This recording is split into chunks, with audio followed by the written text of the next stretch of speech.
রোহিঙ্গা সংকট সমাধানের ক্ষেত্রে বাংলাদেশ সফল হবে কিনা, অর্থাৎ বিশেষ করে এই অন্তর্বর্তীকালীন সরকার সফল হবে কিনা? সংকট, জি, রোহিঙ্গা সংকট, রোহিঙ্গা সংকট,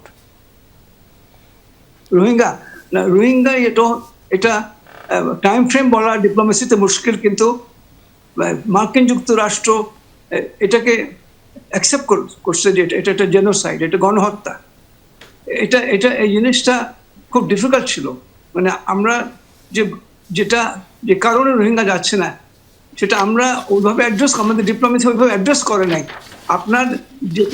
আপনার মনে আছে যে রোহিঙ্গা যখন আসছে তখন কফি আনান একটা রিপোর্ট দিছিল যে ওদের যে নাগরিকতা নিয়ে গেছে, সিটিজেনশিপ রাইট, ফ্রি মুভমেন্ট, এগুলো যদি না দেয় তাহলে রোহিঙ্গারা ফেরত যাবে না। রোহিঙ্গারা এটা একটা অ্যাড্রেস হচ্ছে না। এটা একটা রেফিউজি প্রবলেম না, এটা প্রবলেম হচ্ছে যে রোহিঙ্গাদের ওদের ফান্ডামেন্টাল রাইটস দিতে হবে। জেনোসাইডের পরে যেটা করা উচিত এটা হচ্ছে মিলিটারি জান্টা অফ মিয়ানমারকে should be made accountable in the ICC. ওটাও আমরা করি নাই। ওটা আপনি যদি ওই সময়কার দেখেন, আমি ওই সময় অনেক করতাম, টক শোতে যেতাম, অনেক লিখেছি এটার উপরে, ডেইলি স্টারে, অন্য ইয়েতে। কিন্তু যেহেতু আমি কসোভোতে ছিলাম, সেখানেও গণহত্যা করে আমি গেলাম কসোভোতে জাতিসংঘতে। তো সেই জন্য আপনি যদি এরকম গণহত্যার পরে আপনি যদি অ্যাকাউন্টেবল না করেন এবং আপনি যদি peripheral issue as a refugee problem ওদের রোহিঙ্গাদের, এটা রেফিউজি প্রবলেম ছিল না।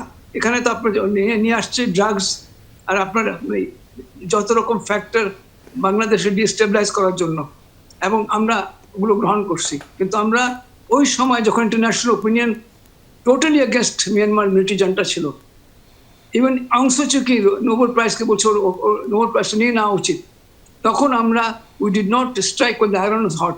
আমরা তখন এটাকে রেফিউজি প্রবলেম কবে যাবে, কি করবে, বাইলেটারাল ডিসকাশন আরম্ভ করলাম মিয়ানমারের সঙ্গে। মারাত্মক ডিপ্লোম্যাটিক ভুল ছিল। এখন আমাদের যদি চাই আমরা, তাহলে আমাদেরকে এটাকে খুব প্রোঅ্যাক্টিভ ডিপ্লোমেসি দিয়ে করতে হবে এটা। এবং ওই পলিটিক্যাল যে অ্যাসপেক্টটা আন্ডারলাইং দিস, যেটা হচ্ছে যে ওদের যে রোহিঙ্গাদের সিটিজেনশিপ যে কেড়ে নেওয়া হয়েছে, কূটনীতিকভাবে এর সমাধান করতে হবে বলে আপনার পরামর্শ। জি।